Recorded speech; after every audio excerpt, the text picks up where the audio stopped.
నీ పిచ్చి వేషాలు జావీదా?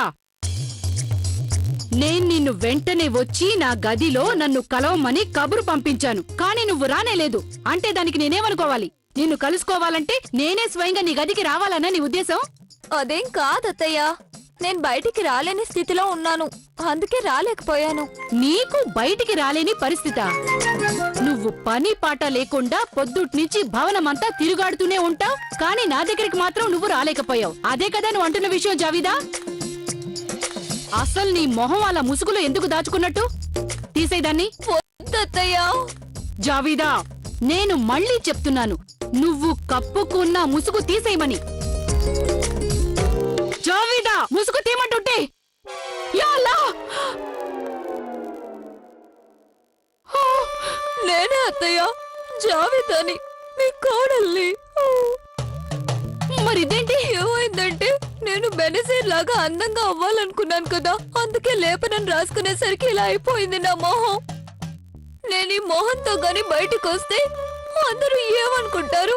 మహామంగ గారి కోడలు ఇంత కురిపి అయిపోయింది అనుకుంటారు. కానీ జావీదా, నువ్వు రాజవైద్యురాల దగ్గరికి వెళ్ళి ఉండొచ్చు కదా? అదెలా అత్తయ్య? వెళ్ళాలంటే నేను బయటకు రావాలి కదా.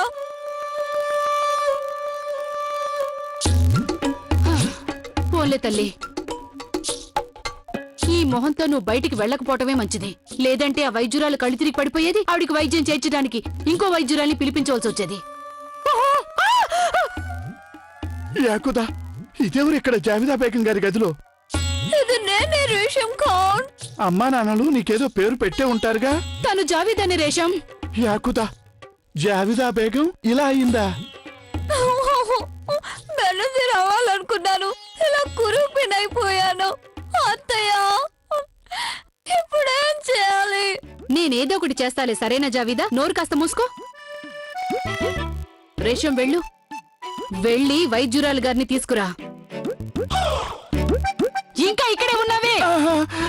వెళ్ళు, వెళ్ళి వైద్యురాలు గారిని వెంట పెట్టుకురా. మూర్ఖురాలు. నిన్ను కాదు, మూర్ఖురాలని రేషం నన్నాను, సరేనా? అంతా సరైపోతుందిలే, కానీ చెప్పలేం తల్లి. అందుకు ఎంత వ్యవధి పడుతుందో చెప్పలేం. అది పక్కన పెట్టండి అత్తయ్య. నేనైతే ఇప్పుడు ఒకటే ఆలోచిస్తున్నాను, ఈ లేపనాన్ని నేను ఎంతో మందికి అమ్మాను కదా, వాళ్ళు ఏమైపోతారనే నా భయం. రేషం, మీకు లేపనం అవసరం అయితే నాకు కబురు పెడితే సరిపోయేదిగా. నేను దాసికిచ్చి పంపించుండేదాన్ని. ఔషధం పెట్టిన తర్వాత విశ్రాంతి తీసుకోవడం అవసరం. ఇలా ఇష్టం వచ్చినట్టు తిరుగుతూ ఉంటే ఇక గాయం ఎలా మానుతుంది అనుకుంటున్నారు? మేం మా కోసం కాదు, ఆ బెనజీర్ కోసం వచ్చాం. పాపం తన ఆరోగ్యం అంతగా బాగోలేదట. నాకు బాగా తెలుసు ఆవిడ ఆరోగ్యం బాగానే ఉందని. చక్కగా భవనం అంతా తిరుగుతూనే ఉందిగా. తిరిగిన తర్వాత కూడా ఆరోగ్యం చెడిపోవచ్చుగా జోధా. మనిషి నాకు తప్పదు. మా సంగతే తీసుకోండి, మేం కూడా తిరుగుతూనే ఉన్నాం, కానీ మా కాలికి ఎంతో పెద్ద గాయమైంది. పోన్లేండి, బెనజీర్కి జ్వరం వచ్చిందట, తన కోసం ఔషధం సిద్ధం చేయండి. షహిన్షా, ఆవిడికి ఔషధం ఇవ్వడానికి ఇక్కడ చాలా మంది వైద్యులున్నారు. కానీ వాళ్ళంతా మీ అంత నిపుణులు కాదు, అందుకేగా మేము కూడా మీ దగ్గర ఔషధం తీసుకుంటుంది. మీరేమండి?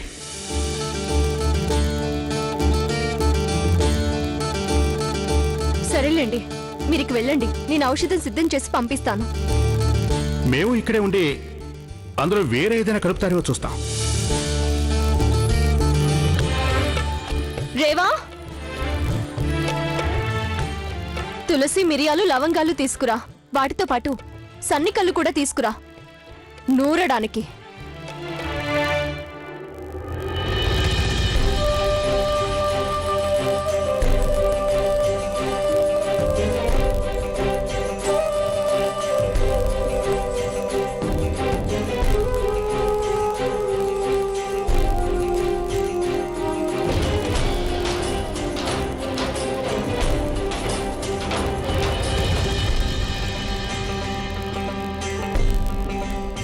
షహిన్షా, మా వస్తువుల్ని బెనజీర్కి ఇచ్చేయడంలో మీకు చాలా ఆనందంగా ఉంటుంది కదూ.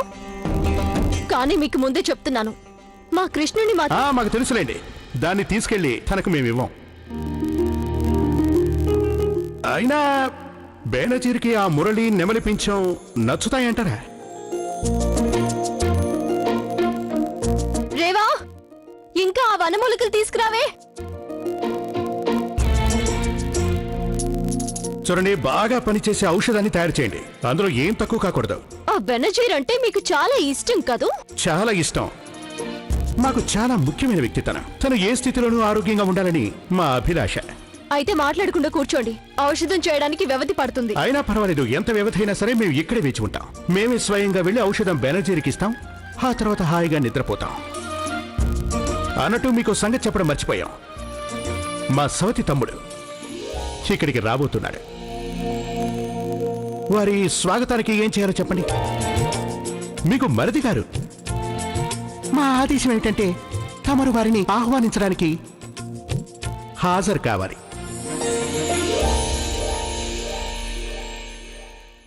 త్వరగా కానివ్వండి, బెనజీర్ మా కోసం ఎదురు చూస్తూ ఉంటుంది.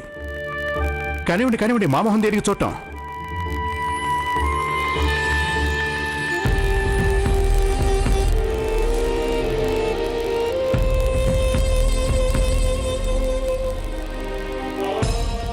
అందరి ముందు మాకు ఉయ్యలిచ్చి మమ్మల్ని మీరు అవమానించారు. అందుకని అంత తొందరగా మిమ్మల్ని క్షమించబోం జ్యోత.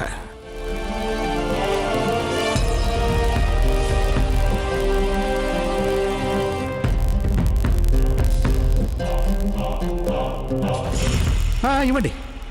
ఇదిగోండి.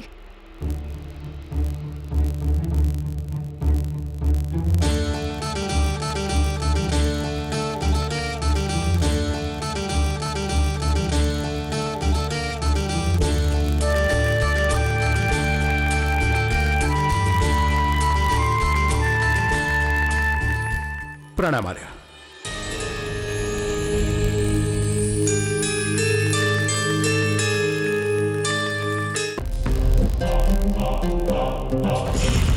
ఇవ్వండి. ఇదిగోండి.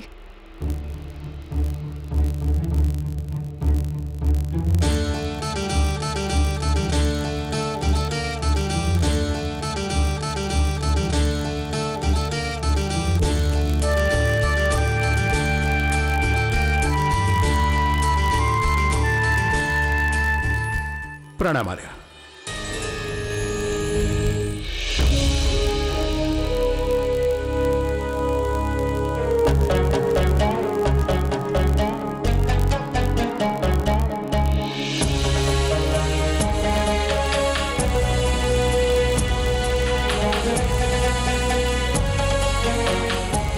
ఆదాబ్. ఆగ్రాకి మీకిదే మా స్వాగతం. దయచేయండి.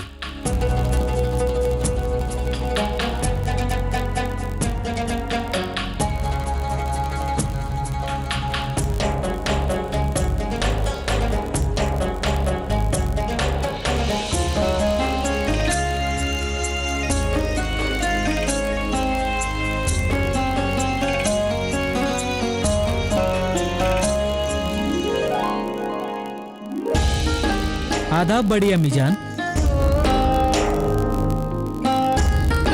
సుస్వాగతం మీర్జా హకీం. వర్ధిల్లు నాయనా, నీ రాక సంతోషంగా ఉంది. మిమ్మల్ని కలిసినందుకు మాకు చాలా సంతోషంగా ఉంది అమ్మిజాన్. హకీం మీర్జాకి ఆగ్రాకి ఇదే నా స్వాగతం. ఆదాబ్ మహామంగా. మా అమ్మగారు మీకు సలాంలు అందజేయమన్నారు.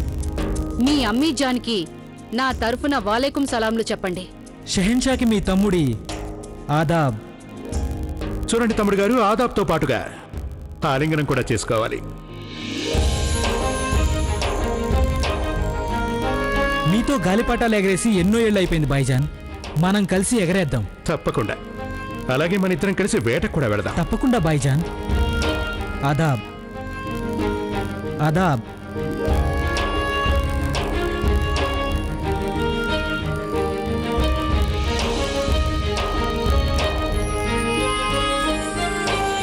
అరే, ఏంటండి ఆ పని?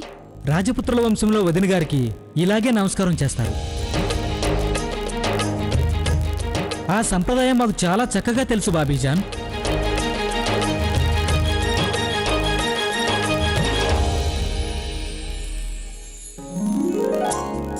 అన్నదమ్ముల మధ్య ఎంతో తేడా ఉంది కదూ? ఏమిటో తేడా? అది నీకు అర్థం కాదులే.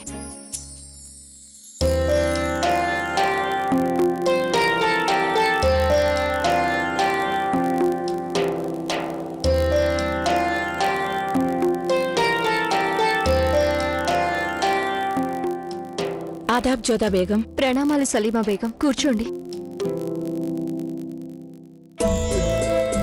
మోతీ, రాను రాను నువ్వు నీ చేతిని సరిగ్గా వాడడం లేదు.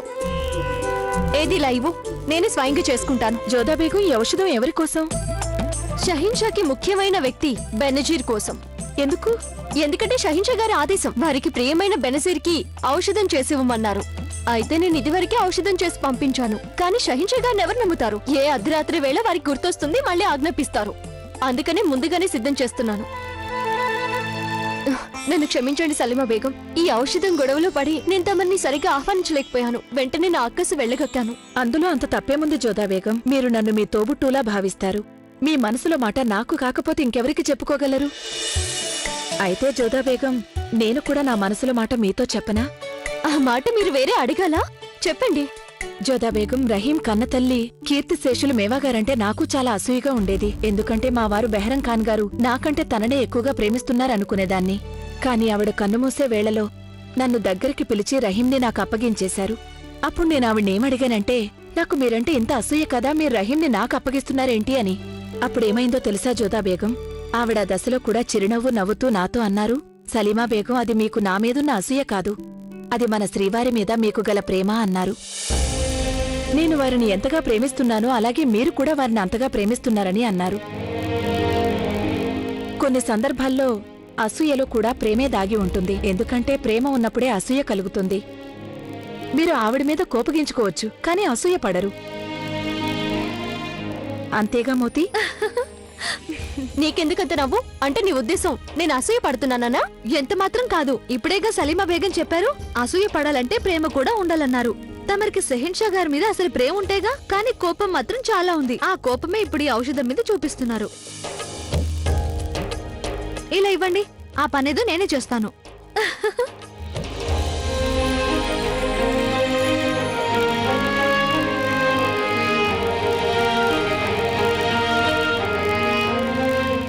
నీకెందుకంత నవ్వు? అంటే నీ ఉద్దేశం నేను అసూయ పడుతున్నానా? ఎంత మాత్రం కాదు. ఇప్పుడేగా సలీమా బేగం చెప్పారు, అసూయ పడాలంటే ప్రేమ కూడా ఉండాలన్నారు. తమరికి షహిన్షా గారి మీద అసలు ప్రేమ ఉంటేగా, కానీ కోపం మాత్రం చాలా ఉంది. ఆ కోపమే ఇప్పుడు ఈ ఔషధం మీద చూపిస్తున్నారు. ఇలా ఇవ్వండి, ఆ పనేదో నేనే చేస్తాను. రహీం, ఈ కానుకను మేము ప్రత్యేకంగా మీకోసమే తీసుకొచ్చాం. దీని లోపల ఈ లోకంలోనే సాటిలేని అద్భుతమైన ఒక బొమ్మ ఉంది. తీసుకోండి. మీరిదిచ్చినందుకు శుక్రియా చెప్తున్నాం.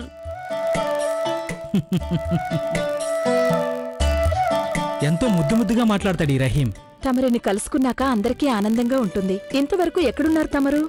మేమున్నామని కూడా తమరికి జ్ఞాపకం లేదా? జ్ఞాపకం రాకుండా ఎలా ఉంటుంది బాబీజాన్? కానీ ఈసారి మేము ఒక ప్రత్యేకమైన ఉద్దేశంతో ఇక్కడికొచ్చాం.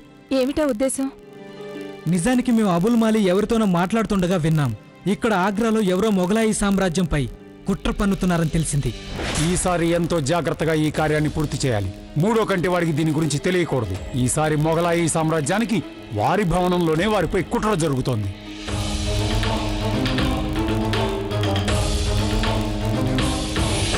ఈ సంగతి తెలియగానే వెనువెంటనే మేము ఇక్కడికి వస్తున్నట్లు వర్తమానం పంపించాం. బయలుదేరి ఆగ్రాకు వచ్చేశాం. అబుల్ మాలి కుట్ర పన్నుతున్నాడంటే అది అర్థం చేసుకోవచ్చు, కానీ ఆ కుట్రకు పాల్పడుతున్నవారు ఎవరనేది అర్థం కావడం లేదు. ఈ విషయంలో మాకు కూడా ఎలాంటి వివరాలు తెలియదు. మాకు మాత్రం ఇక ఎవరిని నమ్మకూడదని అర్థమైంది.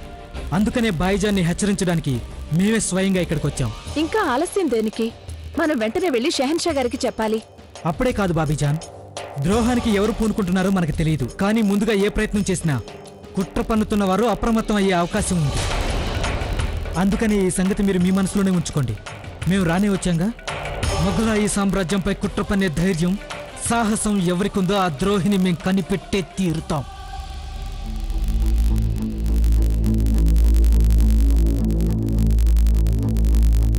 ఇంతవరకు రానేలేదే.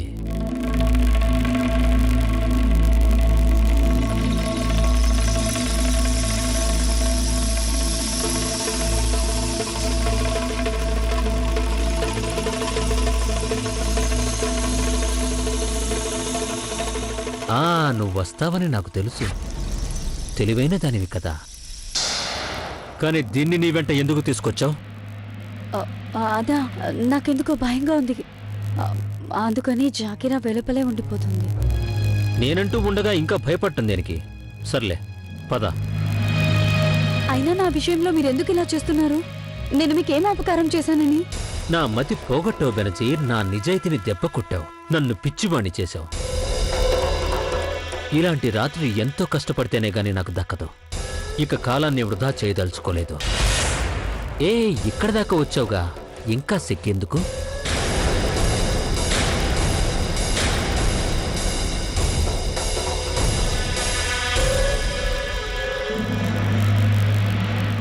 ఇక్కడికి ఇంకెవరైనా వచ్చేస్తే, మనం ఎవరికంటనైనా పడితే అప్పుడు షెహన్షా నన్ను... దాని గురించి నువ్వేం కంగారు పడకు. నేను అన్ని ముందు జాగ్రత్తలు తీసుకున్నాను. బాద్షాకి ఇది తెలియకూడదనే భయం నీకంటే నాకే ఎక్కువ. రా బెనజీర్, నా కౌగిల్లోకి వచ్చే.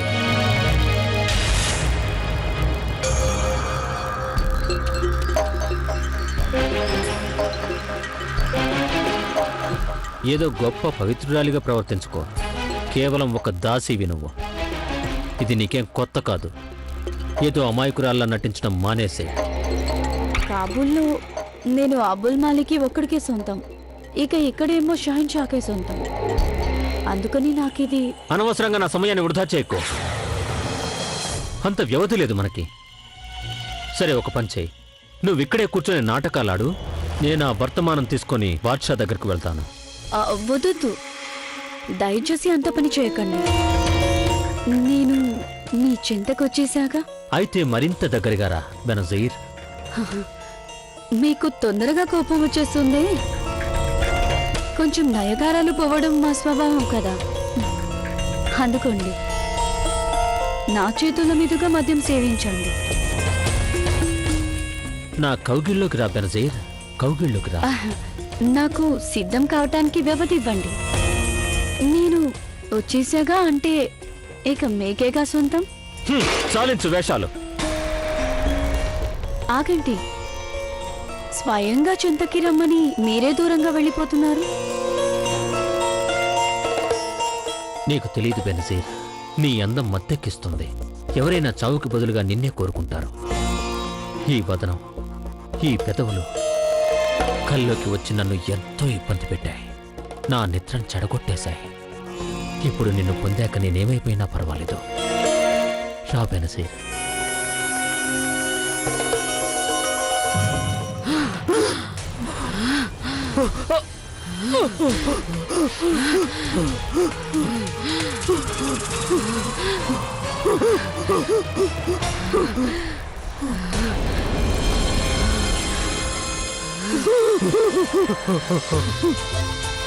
దాసీతో మీరు గడిపిన ఈ కొన్ని క్షణాలు మీకు ఆనందాన్ని కలిగించి ఉంటాయి. ఇక నోరు విప్పాలని ప్రయత్నించినా కూడా వ్యర్థం.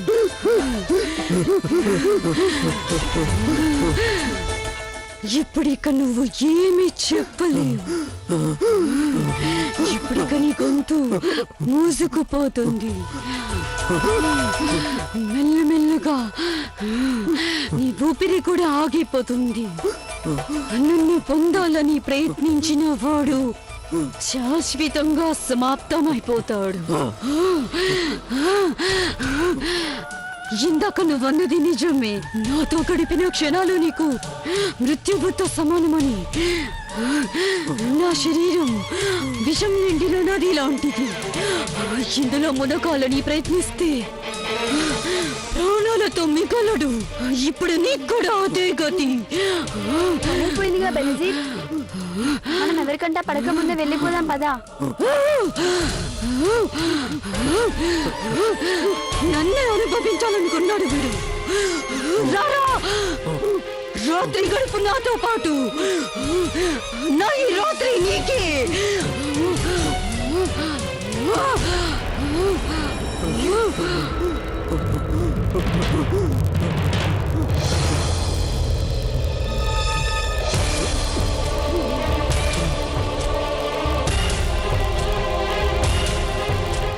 చూసావా తనకెంత జబ్బు చేసిందో? అందుకే అలా నల్లబడిపోతుంది. అయినా ఇంత రాత్రి వేళ బయట తిరగాలనుకుంటే ఏమవుతుంది? ఇలా మంచినీళ్ళు. ఏదో అడ్డమైన గడ్డి తిన్నట్టుంది తను. పద పద పద, బెనజీర్ ఎవరైనా మనల్ని చూస్తారేమో. నాకు అసలు ఇష్టమే లేదు ఆ బెనజీరికి ఔషధం చేసి ఇవ్వడం. కానీ ఏం చేయను, ఒక రాజపుత్రికగా నాకు ఇది తప్పడం లేదు. జబ్బు చేసిన మనిషికి ఔషధం ఇవ్వడం నీతిగల మనిషి కర్తవ్యం కదా. అయినా మీదంత పెద్ద మనసులేండి. ఇటు ఇవ్వండి, నేను వెళ్ళి ఆవిడకి ఇస్తాను. వద్దొద్దు, నిన్ను ఒంటరిగా వెళ్ళనివ్వను. ఏమైంది అతనికి? శరీరం రంగును బట్టి చూస్తే పావం విషం వల్ల ప్రాణాలు పోయాయని తెలుస్తుంది. కానీ రాజభవనంలోకి పావెలా వచ్చింది? అదే అర్థం కావడం లేదు హుజూర్. ఇంతవరకు ఎన్నడూ ఇలా జరగలేదు. క్రమం తప్పకుండా భవనాల్ని తోటల్ని తనిఖీ చేస్తూనే ఉంటారు. ప్రాణాంతక పాములు రాకుండా చూసుకుంటారు.